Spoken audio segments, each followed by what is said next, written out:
Hi guys. So inspired by Drisk's little video the other day, I thought I'd do a little video about my retro gaming setup at home. So I decided to start here in the living room where I have my two arcade cabinets. So the one on the left is my Sega New Astro City. It's a Japanese candy cabinet.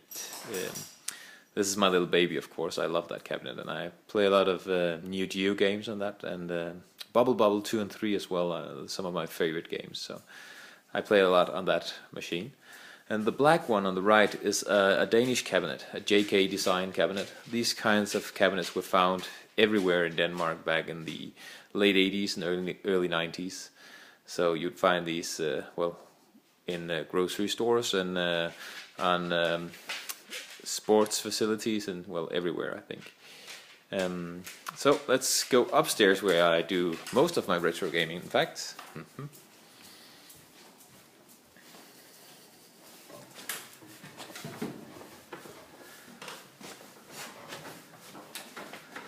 And here we are. So normally I play on my big 29-inch CRT TV here, and I hook up only one machine at a time. So as you can see right now, I have my Sega Mega Drive or Genesis with my Sega CD add-on hooked in right now. Of course, because I'm playing Troubleshooter. And I try only to have one system hooked up at the time, because I find that then I play more with it when I don't have that much choice. When I'm spoiled for choice, I end up playing nothing.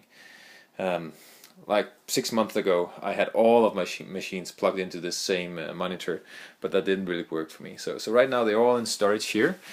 Like there you have my Master System and my Nintendo 64, my Super Nintendo, my NES, and what do we got here?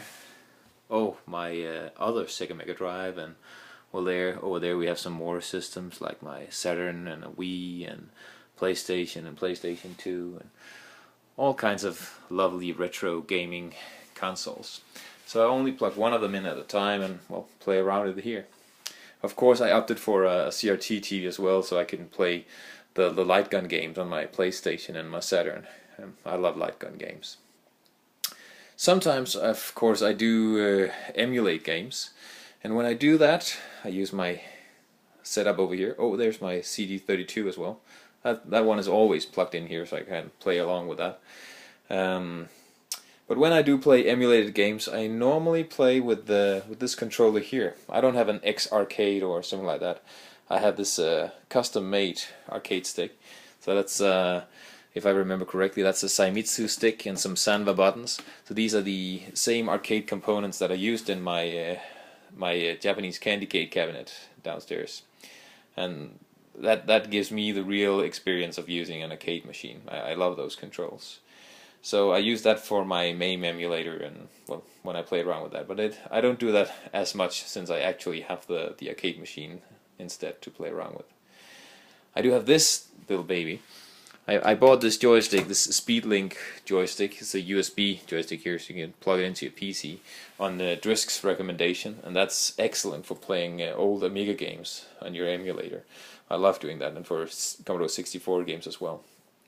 You can see it actually looks very much like the old Amiga joysticks. There's not much difference there, so, and it plays in the same way, so I love that. Thanks, Drisk. And I guess that was pretty much it.